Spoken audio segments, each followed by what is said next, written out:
Thank you very much, everyone, for being here once again. It is a real pleasure for us to have now an interview, a wonderful interview.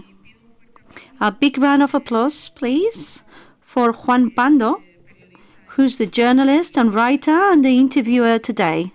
A big round of applause for him, please. And a big round of applause for Borja Montoro, the characters designer.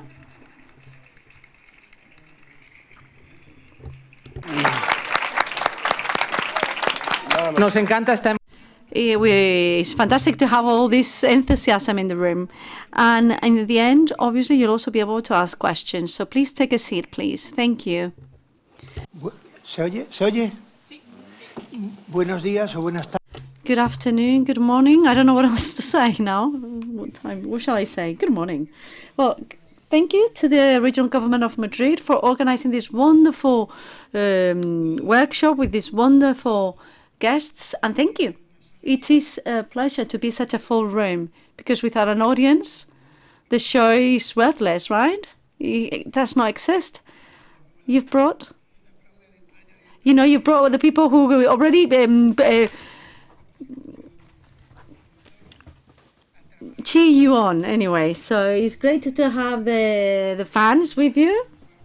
Well, you have worked for Warner, Walt Disney, DreamWorks, Netflix Animation, and many others.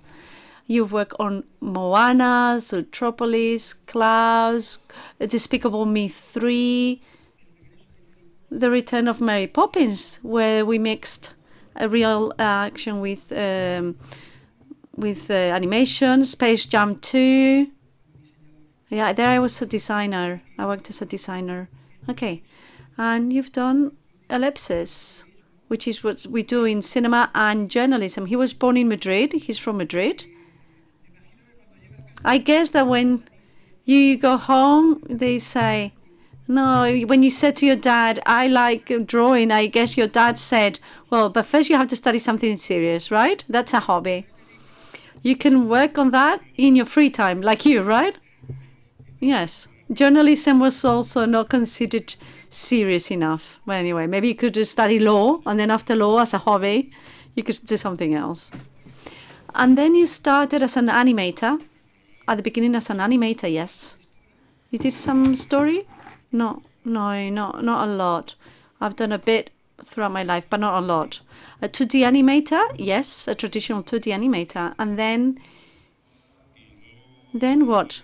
Well, then there was a moment of transition when 2D production was weak because 3D was hitting it hard. So the artist had to decide whether they want to be animators, and then you had to animate in 3D with a mouse and the tricolor sphere, or to continue drawing.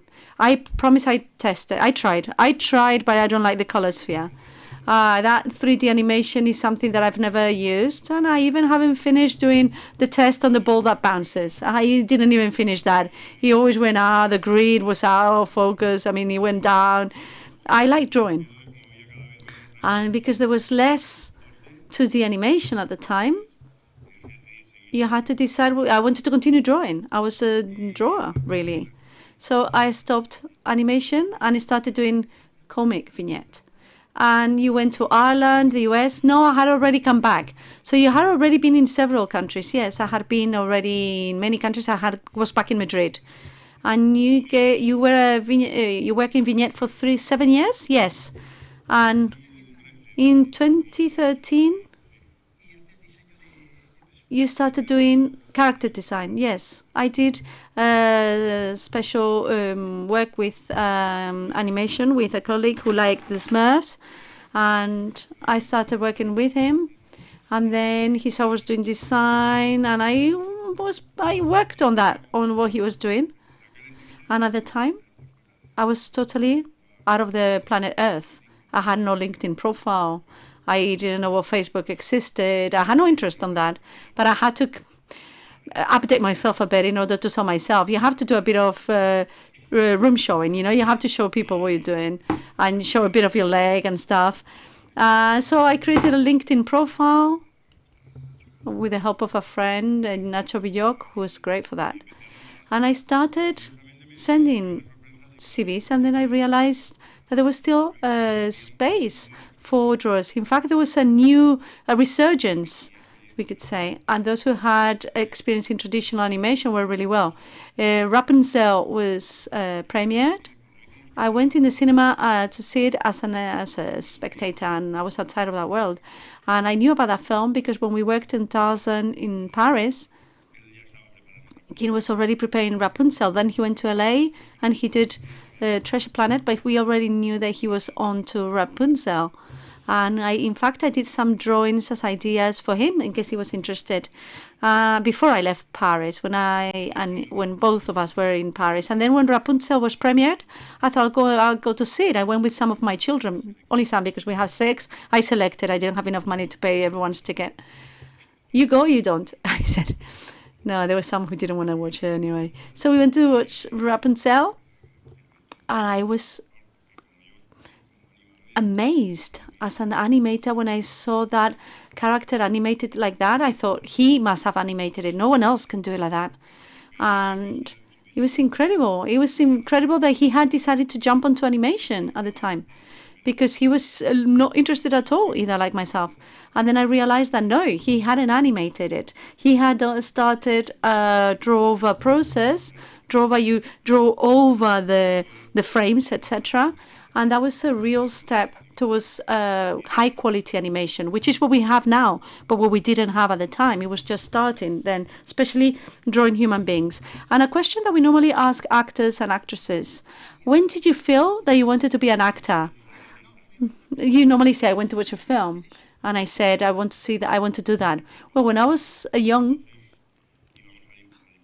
we used to go to the Imperial Cinema in Gran Via to watch Disney films once a year at Christmas. He's right next to where Primark currently is.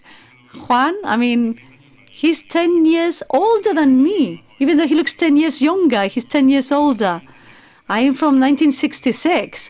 So we're talking here about when Madrid was being built. And yes, he was in Montero Street, right to the left. And Montero wasn't even there at the time. No, they always showed a short at the time. Yes, before in the films, they used to show shorts, right? And we went to the Imperial Cinema to watch Disney. I remember watching Bambi.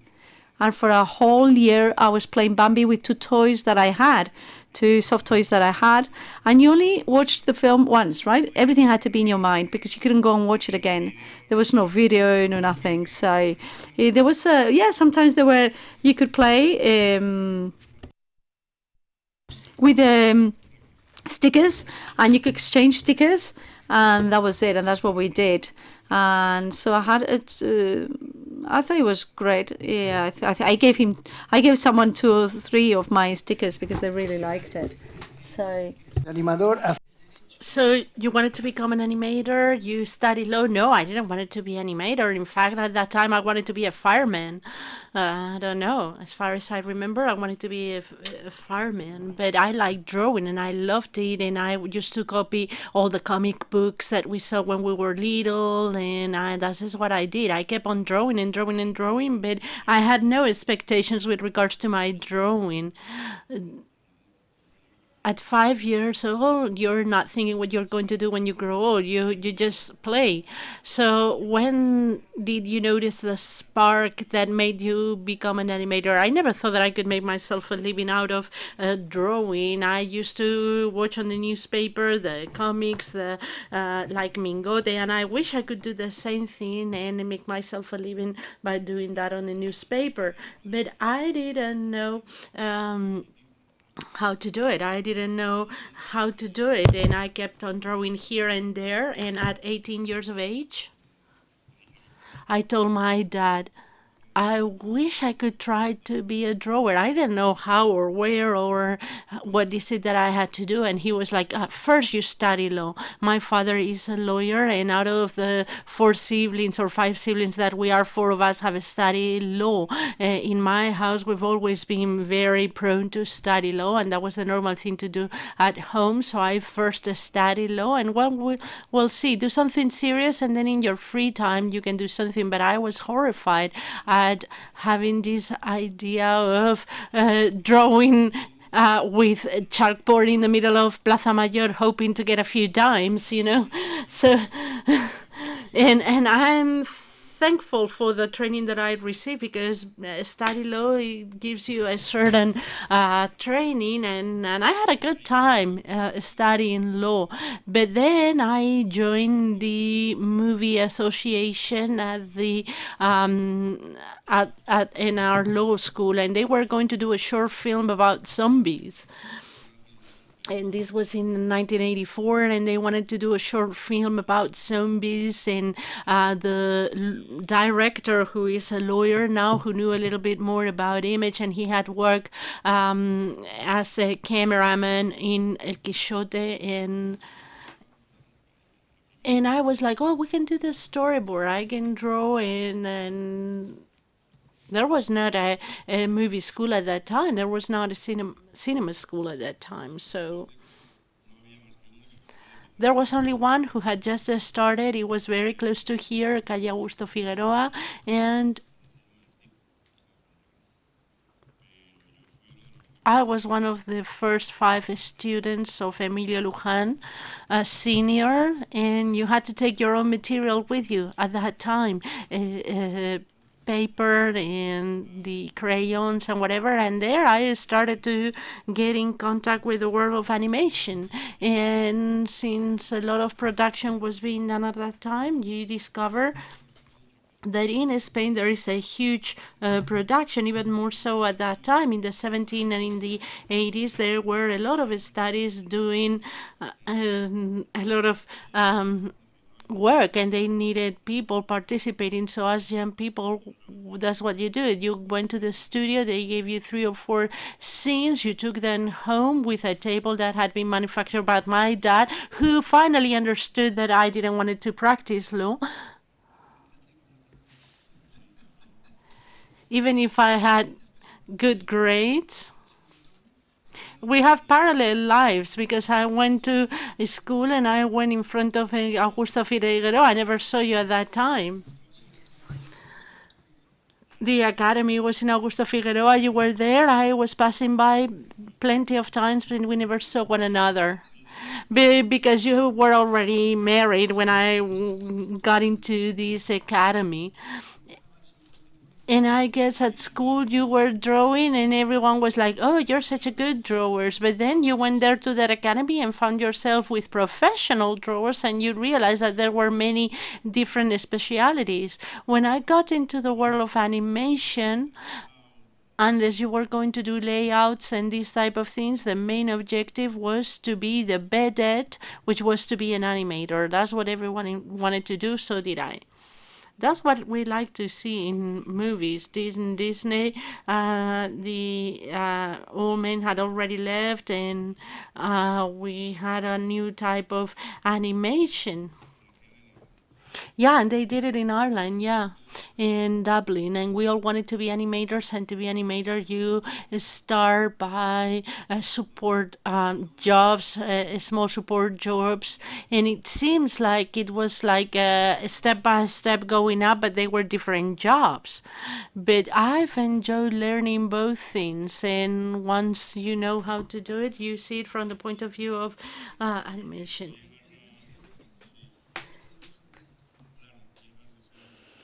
And you come from being drawing teachers, and it was very cool.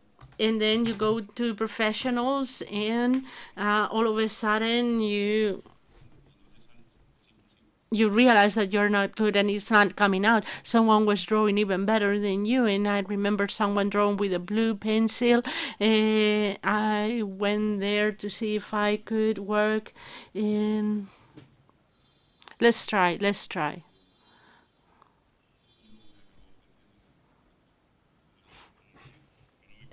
But then I started working, although the schedule that they gave me was not right to continue on studying law. But for 2 or 3 days, I was helping, and I was like a support there. I remember there was a Javier drawing there. I don't remember the last name. I remember had an alias, but I don't know, Javier, and I'm not going to say it here. Anyone knows?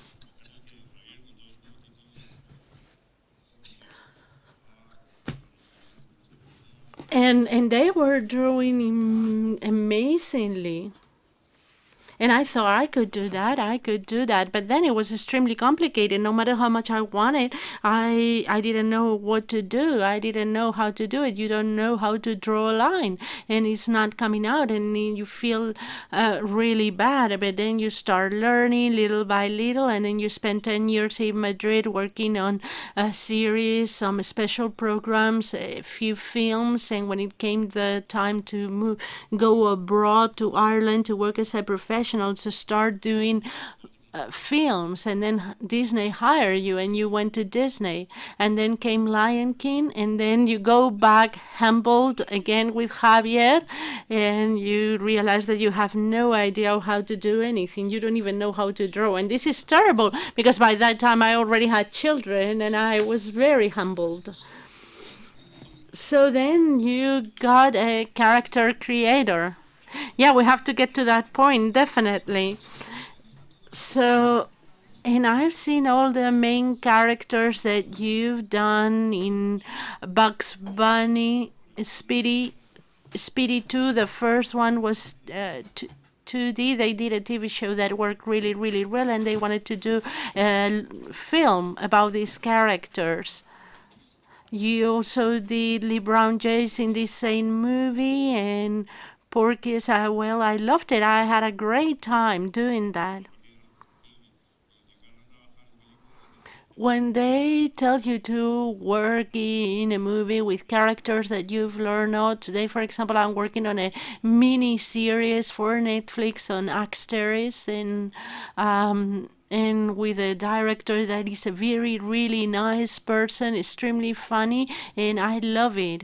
And they told me, we want you to be the supervisor of images. They had already been drawn by Uderzo, but we have to adapt them. We have to choose some of the styles because Asterix has evolved a lot, and they wanted one of the styles. So I do a lot of work at that time. And then we have to create new characters that appear in the film. In the real action actors, they say when I'm not famous, maybe they tell you, I don't know any famous actor. I sit at a cafeteria and I learn by observing. The problem is that when they become famous, they cannot observe anymore and they lose this touch with reality. But no one knows me. I can continue on observing. That's a great advantage for you. But how do you inspire yourself for drawing the eyebrows and the eyes or whatever in yeah, that's exactly by observation. But the problem is that my wife keeps on complaining. You keep on staring at people on the street. I look like a creep because I started looking at the way their hips are posing and so on, and it's just like it's so uncomfortable going with you. You look like a creep. You're going to be called out one day on the street because, yeah, I stare at people on the street and how they change their arms and how they move their hands and how they do things. And since characters are not always humans, how do you do it? Do you do then like in human nature? There were some university students who did a character. Characters are always human, otherwise they are not characters, they're cows. They're humanized cows. I hadn't seen dogs speaking before. For example, in 101 Dalmatians, a Dalmatian doesn't talk. Of course, they are cute and they're nice, but characters are always human. They can be wearing disguise of whatever. One of them is disguise of a Dalmatian, another one is disguise as a cloud or as another thing. What are the key aspects for the design of a character? What are the master lines that you need to follow? Observation and gestural drawing. That observation you systematize it. First, the symbols. Well, there are two aspects to take into consideration because having the character design comes with the drawing of the character and deciding the personality, and the two of them are intertwined. You have to learn how to draw in a very efficient and fast way. So you are giving yourself of a certain symbols that allow you to explain reality even for yourself in a very, very fast way. And the symbols have to be really good. The problem that I had with the students is that their calligraphy is wrong and you have to reset them. But we need to have a symbology so that we are reflecting life in a way. So I'm capable of observing reality and taking notes at the same time. When you've done animation and you've studied, that's a good exercise. Studying human movement or watching movies and seeing the age of an actor and how their movements change, and very many things are happening in a very small period of time, the way they tilt their head when they're breathing or where they're moving, and you have to take very fast notes. So as a daily exercise for the graphic part, for animation, for story, for design of characters, gestural drawing is essential. You have to draw really, really fast. And this is what you do while you talk on the phone. You don't have to pay a lot of attention. You just have to let your hand being able to reproduce what you want to reproduce in a very efficient way. And that helps you to have the machinery very well oiled, so you do things really fast. At the very beginning, when you're learning how to drive, you're wondering where's the clutch, where's whatever. Once you know it, the machinery is well oiled and you don't think about pressing the clutch. You just go ahead and you do it.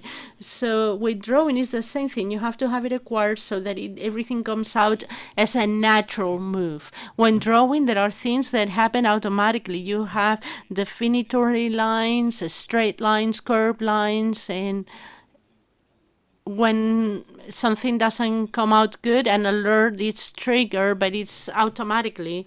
When your hand is already educated, you can take a look at reality, but you have to observe a lot. You have to look and to see different type of poses and so on. And we already have the physical part. How do you give it a soul? As an animator or as a character creator?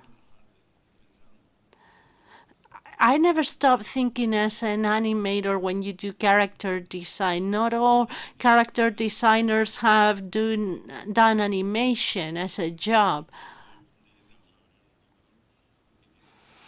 But you have to grasp the essence of what you're trying to represent. What you're represented is not a lamp or a chair, but a person, and you have to look for the soul.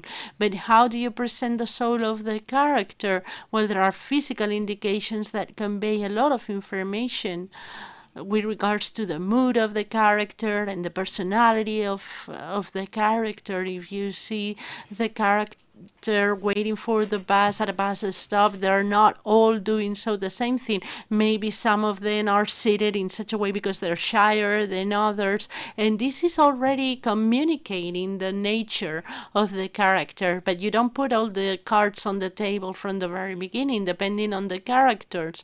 Some characters in a movies will come with evolutions in their nature during the whole film.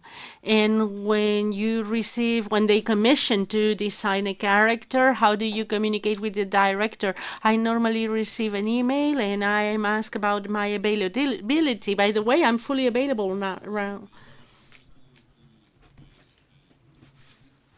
They come, I have a possible assignments, we're working in a movie, would you like to participate? Sometimes they work to you to collaborate with a team that's already working. In some other cases, they call you to be in charge. In other cases, the studio asking you to be in charge of the character design department, and they write to you and you say whether if you're available or not and whether if you're ready to accept the assignment or not. Sometimes are recruiters that call you, and next week they will call you the director, the producer. First, reaching an agreement, of course. Are you superstitious in terms of not talking about something that is not signing a contract? No, I heard that you ask about the voice of the character. Yeah, that's important. When you talk about the soul of the character, I like to know not so much the actor that is going to be playing the character, because that gives you a lot of reference in the briefing sessions that we have with the directors. But sometimes they give you images of actor, of actresses, and if you have a child in between 11 and 15 years of age, the collection of actor photographs are all the same. We see them all. I'm not good for the name of the actors, but they're always the same.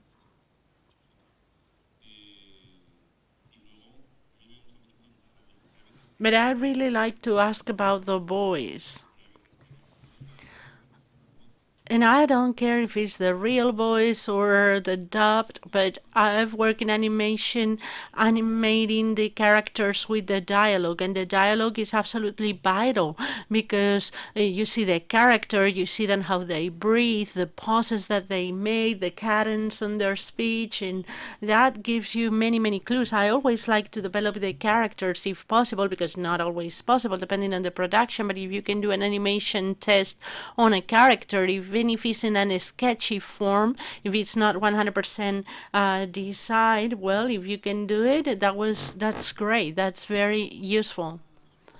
Juan Antonio Bardem, Javier Bardem's uncle, said in his memoirs that journalists, when they analyze, and the academics, when they analyze a director, the work of a director, they always take a look at the films that they made, but what happened with ones that they never made, some projects that were stopped. Yeah, in my case, some of them are one of my favorites. When I came back from Disney, so did Sergio Pablo. He called me to collaborate with him, and we did a project for a movie that was never filmed. And we even had a teaser, and it was never made. But I had a great time. We even presented all the characters, and Sergio and I animated the teaser, but it was not a good time for selling. The style was a little bit outdated already, and it was never sold. And that's an example, but I've worked on several movies, Paramount films. Three of them never saw the light. Another Sony one who recently I spent 10 months designing characters for the movie. That movie never went forward. And I have many others, but those drawings are not mine. I cannot even have them on the media. That's a shame. Over time, there was another drawer that had been working on the movie, and she started releasing the material. Or maybe you can eliminate all the references from the file and you just release it without saying what it is or the project or the movie that it was for. And you might release it and they say, oh, wow, this is Robin Hood, and you can say, I don't know.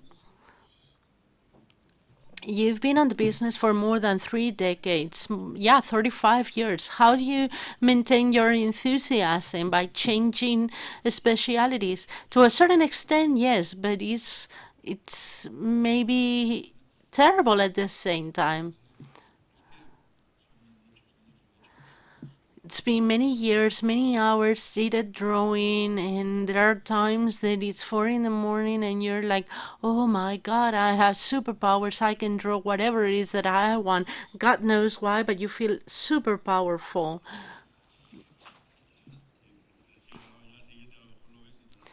And maybe the next morning you take a look at it and it was not that good, but at that time you feel you're super powerful. I don't know what had happened.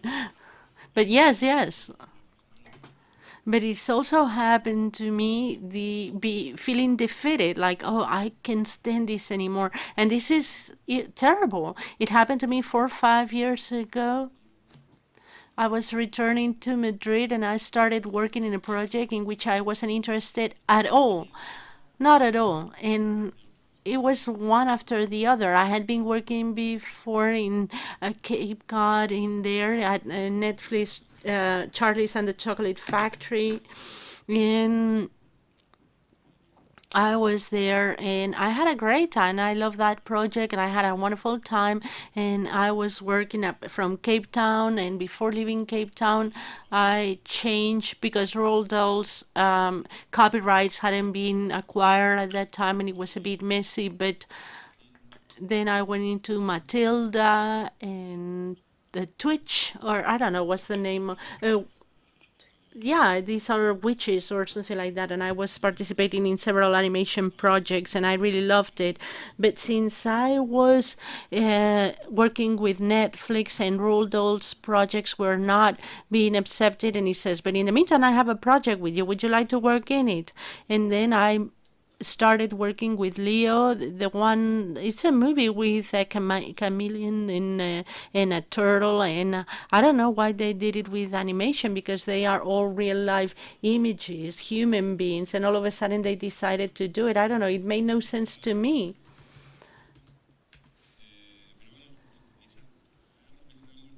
It was a good work, it was well paid, and so on, but I wasn't entertained. I didn't like it very much. I like the old teacher who's always working and moving around with many books, but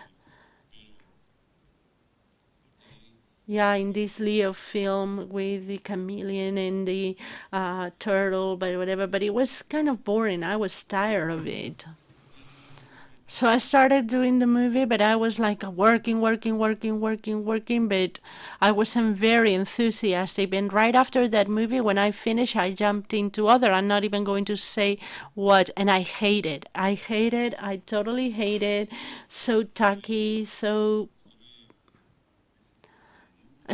was working there a couple of months and I felt so down. And it is then when I started playing chess for hours and hours and hours because I needed something else. I was so tired. I didn't feel like drawing. And it's terrible because I have 6 children that depend on me and it's a very inconvenient feeling. I don't like drawing. It's not something that I've liked my entire life. But you need to do something different. So you started playing chess. Not anymore because I like drawing more, but yeah, I used to play chess. Mark Andrews said before that there were moments in which you were under so much pressure that people forgot to take the children to school. They left it in the car. So is this a job that it is very absorbing and you forget about your children? No, we're get along with my wife. We have 6 children. We came back from Paris with 3 children, and then in Dublin we were working as well. And while we were in Paris, she was not working, but she was taking some courses at the Louvre Museum. And then in Madrid, he got in contact with El Prado Museum, and he was hired, and he's been working in the restoration department of El Prado, and it was wonderful. And I started working in comics at that time, and I could remote working from home. I was also at Sergio's studio, and I had a very, very good work-life balance. 2 of the children I was in charge of then, number 4 and number 5. Don't remember the names. And really good. And the 6th one, in reality, their older brothers and sisters are in charge of her. When you start in a job, you don't think about money. I've always done think about money.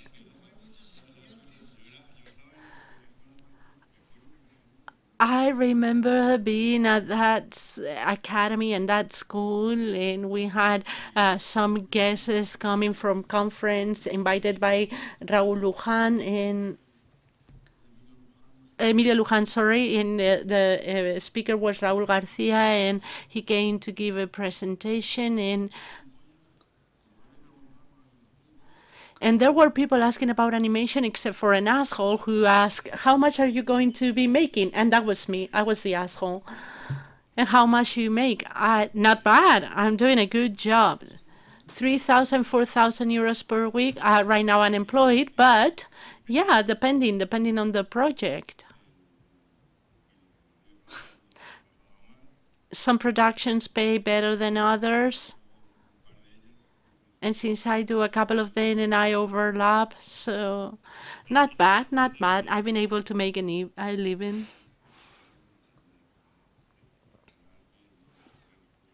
I'm at the same time working on several projects, so the truth is that you make a lot of money.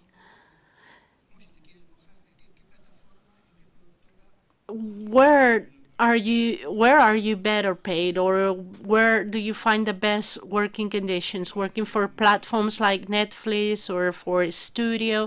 The one that gave me the best projects was Disney, or at least in the past. Now there are many other studios competing with Disney, but at that time you had to be a Disney worker. 5, 6 years ago, you needed to have in your profile the red N of Netflix. Everyone had to work on Netflix, but this is to improve your reputation and it gives you some projection. What Disney was guaranteeing at that time is that your drawings were going to be in our books. But who do you have the most fun? Disney is a very good studio to work with, so is DreamWorks and Illumination. But here in Madrid, I've also had a tremendous time here with Mariano Rueda. I've never had so much fun in a studio as when I was in my 20s here with Francisco and Mariano. It was spectacular. We had so much fun. Everyone had fun. But that type of studios do not exist anymore. Now there's corporate fun. Now you go to Disney and every 5 minutes will come people from production organizing a party. I like a studio when we were having a war with erasers, throwing erasers to one another. We might end up losing one eye, but it was a lot of fun. So you started in 2D, came the crash with 3D, and now AI is what's fashionable. Yeah, what's not fashionable is regular intelligence. But the animation people in Hollywood, they have just done a movie with AI completely. I think it's just been premiere. It's absolutely boring, but it's been fully made with AI. And the trade union is right now in negotiations. Our actors and script writers were striking in the past. First, because they want to defend their job, and secondly, animation. What trade union? The one in the United States? Yeah, the Animators Guild. Last year, production stopped because the script writers and actors were like, "Oh, they're going to film us and they're going to use our filming with AI." And but now they have changed. AI is here to stay. It's here to stay no matter how much we want to avoid it. It's going to be used. How is it going to be used? I don't know. It's like a tool. It's like other tools we had in the past. You used to work with watercolors, and all of a sudden, new things came, and new technology came. Xerocopy came, and the copy department disappear. So yeah, many things that happen and have changed. So there are entire departments that have disappeared in the part and new ones that have been created. AI is not going to make disappear entire departments, but will need less people. At the same time, the number of productions are going to be 5,000 folded at one point in time. So I'm not to be afraid. I think they will try to make films spending as little money as possible, they told me, but I thought, well, that's always been the case. Nothing new there. It's always been the case. And in the market, there's always productions which are done easy. And that's it. I mean, people don't care how the film is done, but people don't know why a film is good and why another one isn't. And good films don't come out just by coincidence. So AI is going to come in, but everyone is going to use it. Everyone. If there's a new job, maybe we'll have to do prompts. Just with the tricolor sphere, I started writing prompts too, and nothing. I couldn't be able to find. I couldn't actually create an image that would solve a problem yet. I don't know. Maybe one day I'll be able to, but right now, I'm not enthusiastic about it. But I have asked the AI for give me a picture of this or that, and it does.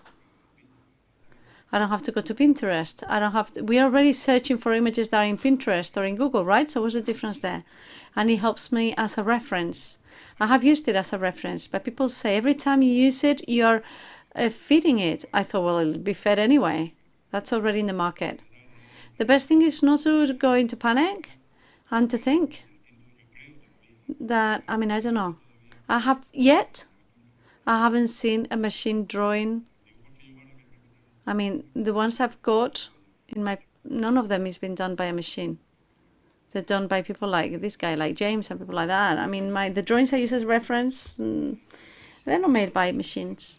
They talk about artificial intelligence, but they also talk about censorship, less self-censorship.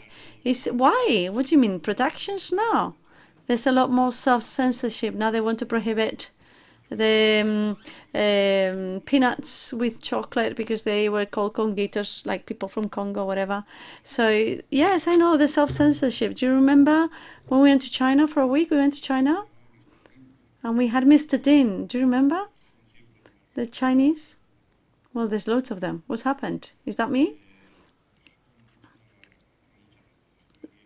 So whenever we had a meeting in China, loads of them came. That was just before Dragon Keeper. We were working on that at the time. That's many years ago. It's actually nominated to the European Awards. I don't know. I don't even know if Manuel is involved in this. I don't know. And Abraham maybe. I don't know whether he's here. But we went to Beijing. We had all the meetings, and Mr. T was really friendly, super friendly. He would come and he would be very pleasant. And he would always say the Western view, Europeans draw Asians in a way that is not correct. And I said, that's why we're here, to learn. Because it's not the same a Korean than a Chinese. Obviously. That's obvious. We don't want to make caricatures. But it is true that sometimes we used to draw Asians in a very symbolic way. So he was talking to us. And in the talk, they were speaking Chinese, and we had an interpreter. And there were lots of people, drawers were there, very young people.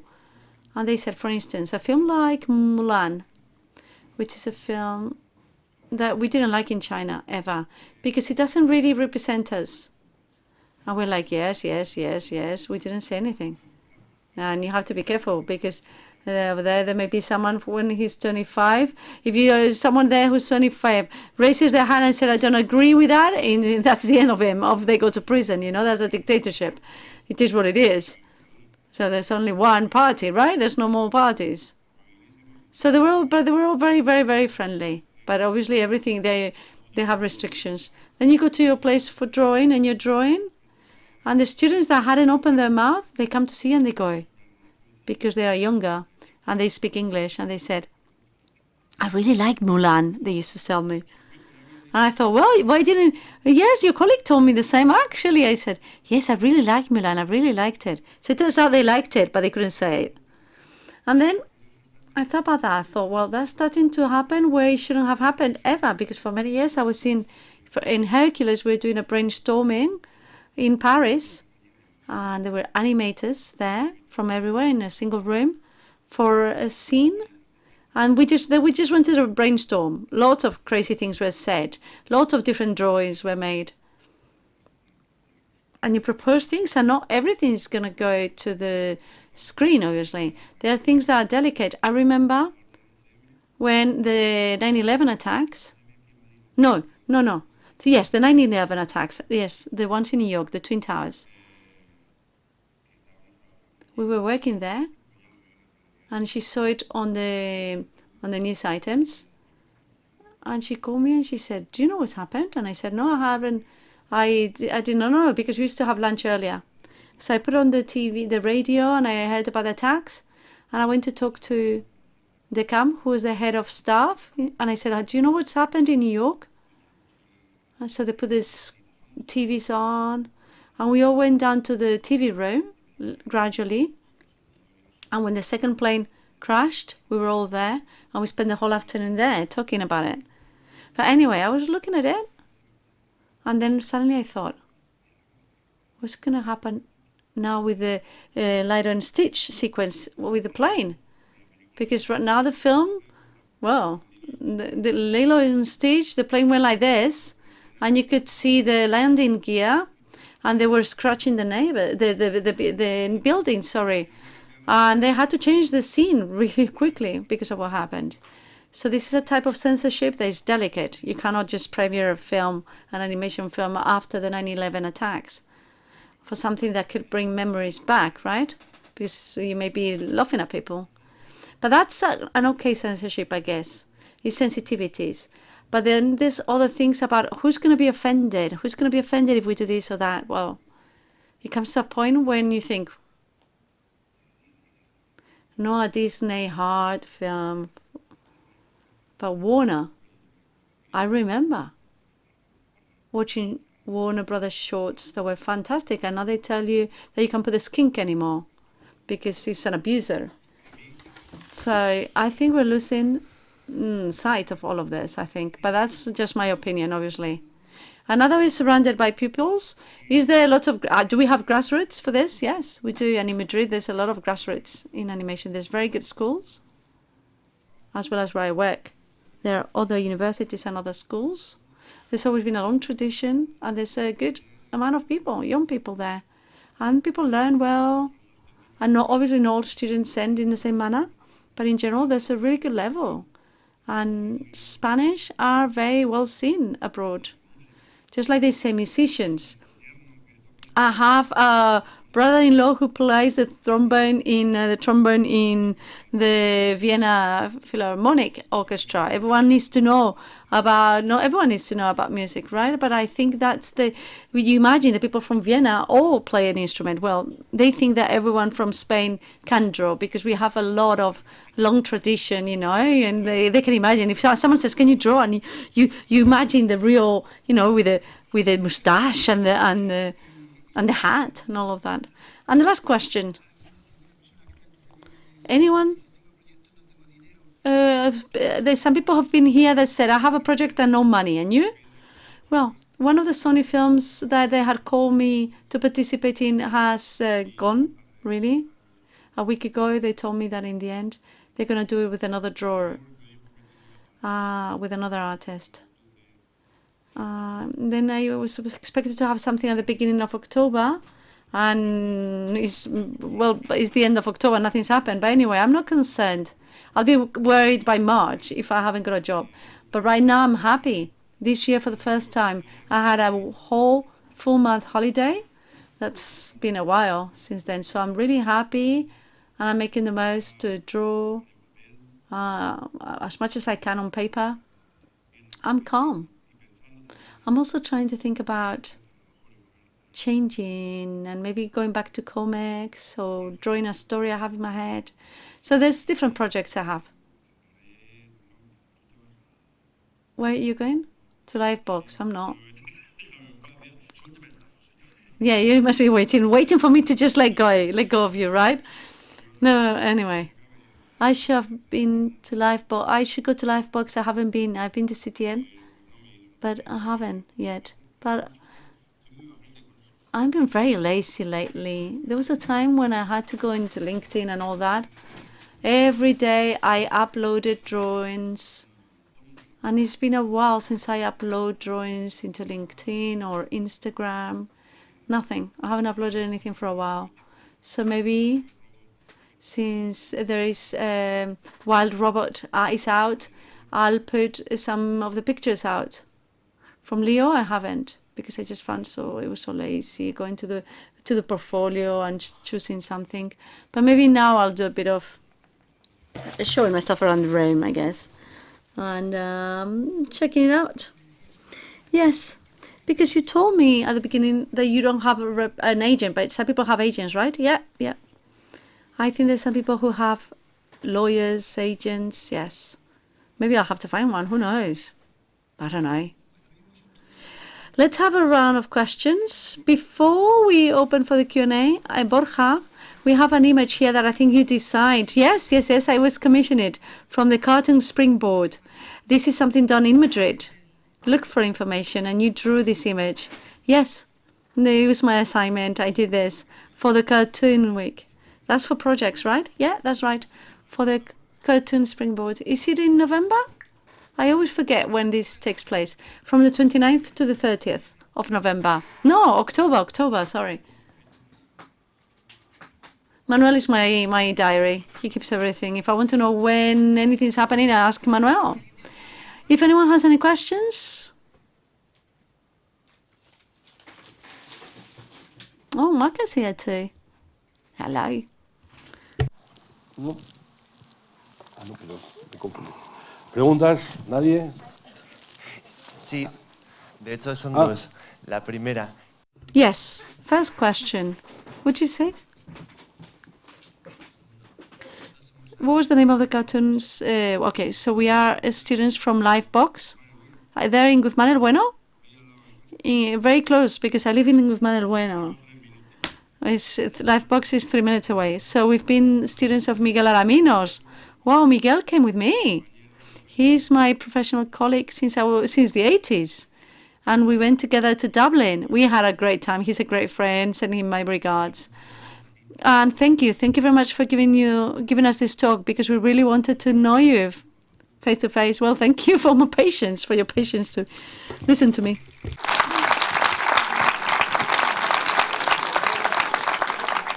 Venga, preguntas así. Come on, real question. Well, questions like these are easy. I like these ones. Yeah. So I also wanted to thank you for your talk. It's been very interesting. And I wanted to ask you about the Asterix mini-series. You worked on it, right? I think it will come out next year, I think, in Netflix, yeah. So I really want to see it because it's the return of Elaine Chabat Asterix, and because the studio is that. TDT, I think they said. I'm a real fan of that studio. How was the experience of working with that? I really liked it, that experience. They called me, I worked, yeah, since I came back from Paris, I hadn't worked with a French studio for a while. So the head of animation is Christophe Saramon, who came from DreamWorks. And there was someone else doing a story. What was his name? Absurd, I can't remember. I can see his face, but I can't remember his name. But they're very good friends from France. So I went, I spent a week in Toulouse, then I came back. So I went forwards and backwards several times. And I really like Alain Chabat. He's so pleasant. He's really fun, really friendly. He has a way of saying things that is really fun. He was surprised, because I think I must have been in a good mood, because it was the first year he's in animation. He works mainly with real image, and he's done a lot of TV. So he's used to a pace of work that is specific. So we're starting the film, and he loved the process and the caricatures, because he likes drawing. He draws really well. Actually, he doesn't draw very well, but he likes it. But he was really passionate about the process and the things that we were putting forward. And then he started realizing of how long it takes to make a production like this. I saw him in Annecy. He was there presenting the work in progress. He was already tired. But anyway, I'm sure it'll come out. It'll be very big, I think. And he's always been very close to Asterix. So Asterix is a character I really like. When he turned 60 in the comic world, they made a book with 2-page stories from different drawers, different artists, and they commissioned one of those to me, and I really liked it. I learned to draw by copying Asterix. So I think the film will come out well. The problem of the TRT studio, which works really well, is that it's still a bit early days. They had very young people who had mainly worked in YouTube live videos, etc. So it happened the same as when I got to Cape Town, to the studio there for the production of David that hasn't come out yet. It will be premiered next year. And when I got there, you find studios that have a lot of enthusiasm, a lot of drive, but it's not the same as working with Disney, obviously. But they will learn. They will learn because they work really hard. I think we have one more question up there, and then we come back down. Hi, yes, good morning. Hi, Borja. I wanted to ask you as an expert, what about the Spanish identity in graphic design, in animation, the design, characters, backgrounds? What do you mean? It seems that we are abused by the Anglo-Saxon aesthetics or the Japanese aesthetics. Well, I think that's international. What I do believe is that there is a way of drawing in Spain. I do think that we have very good schools.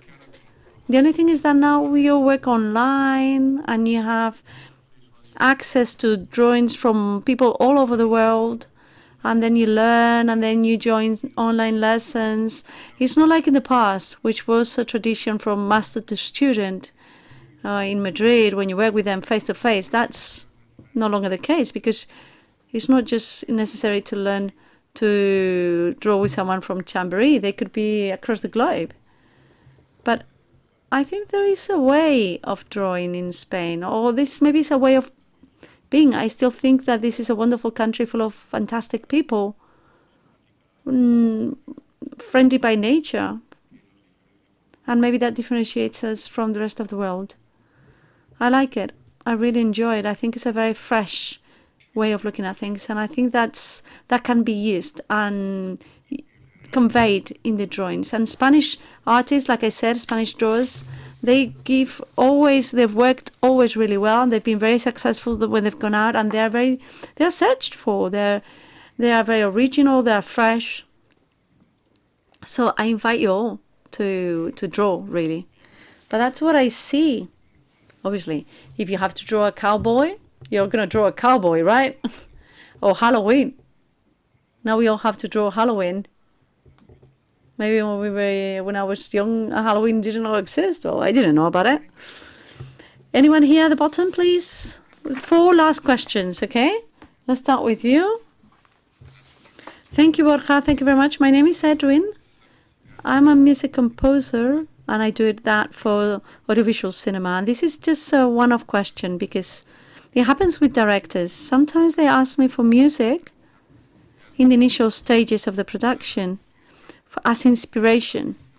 What happens sometimes is that if you need music for inspiration, do you use music for inspiration yourself? Yeah? I sing when I draw, so if I'm drawing princesses, I do that. Y canturreo, canciones. I sing songs, and if not, I like to use soundtracks, the things that sound very epic. That background music does help me. Has it happened to you that the music that you imagine for a character coincides with the final music?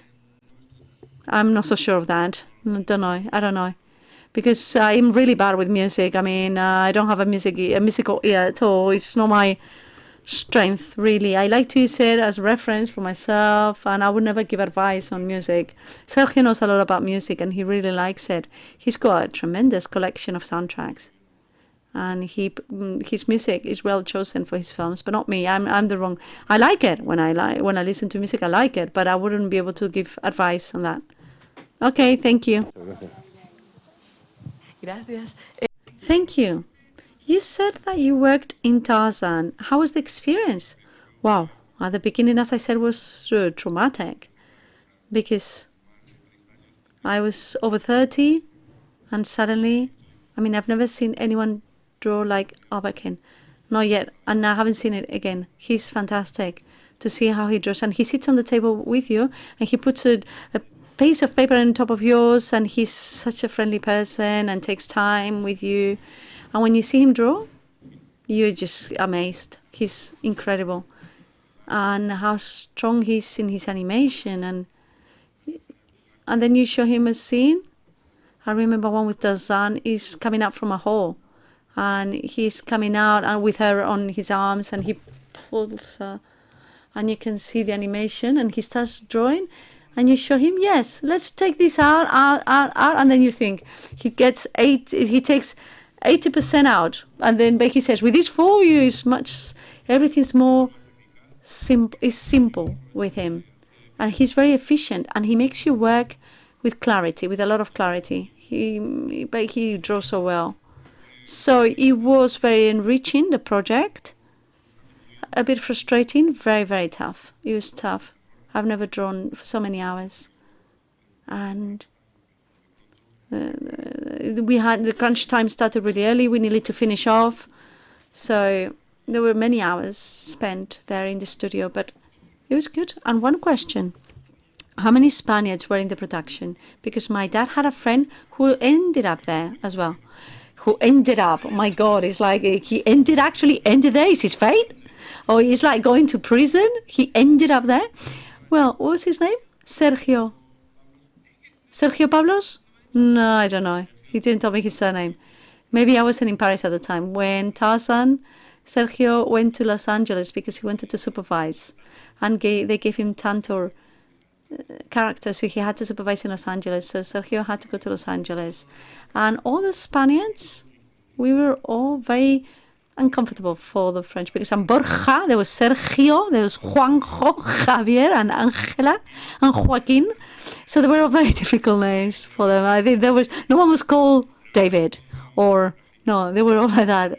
So the French, I mean, impossible. They couldn't pronounce a single name. They used to call me Borja, or which was like a mouse. They call me Borja, like a rat. But anyway, there's a few of us, a few Spaniards. Sergio, Juan and myself were the animators. Angela and Javier were assistants, and Joaquin was doing the backgrounds. Juanjo had been in layout, but then he went into animation, and now he's doing comic books and stuff like that. Thank you so much.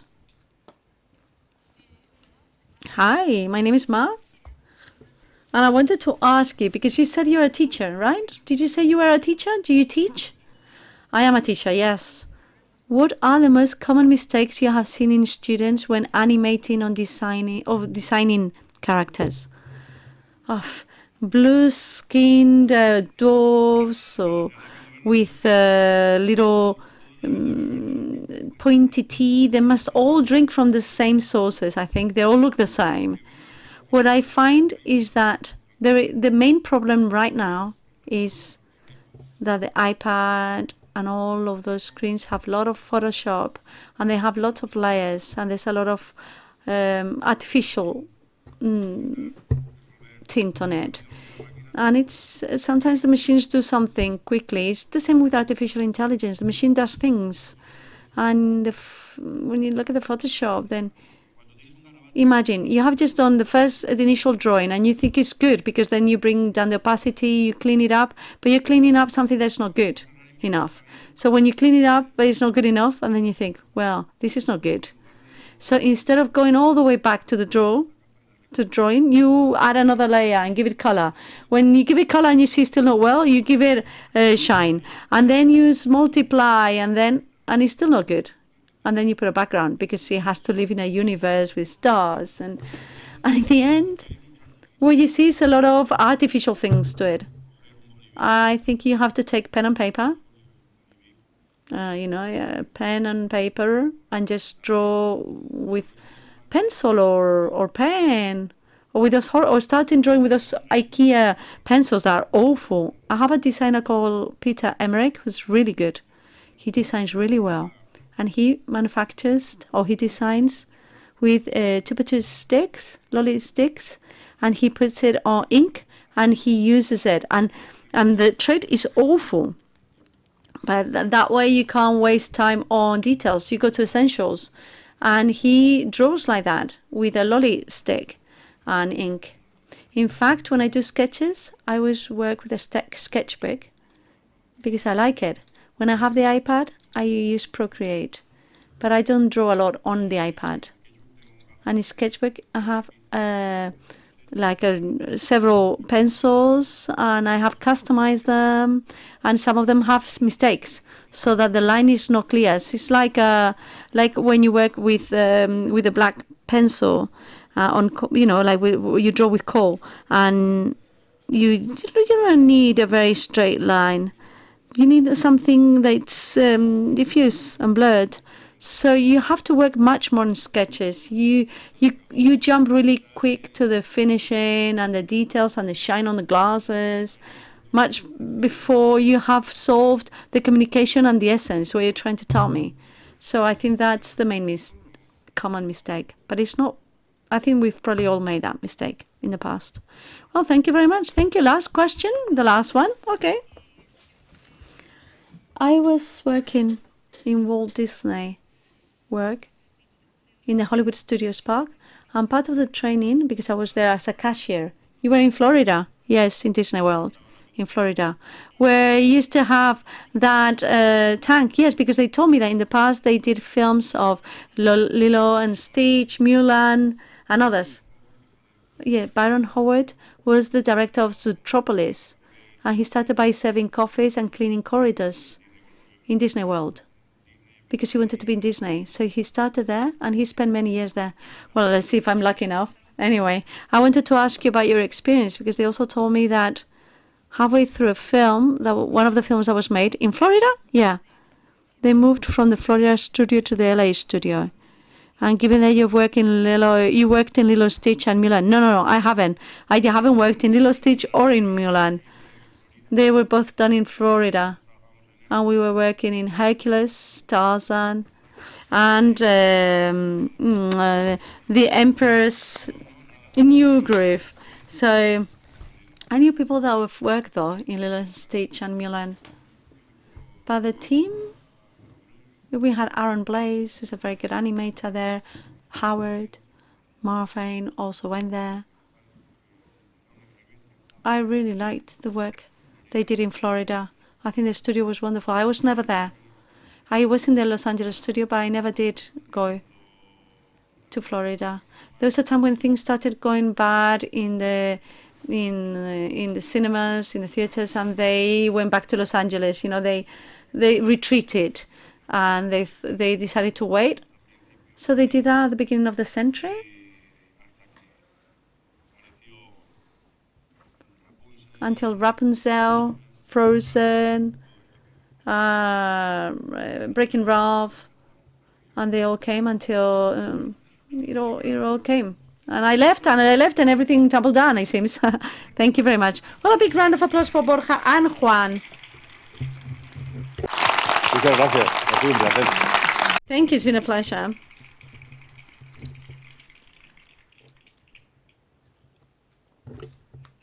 Can you please connect? Thank you very much. Perfect. So a round of applause for Victor, who's up there.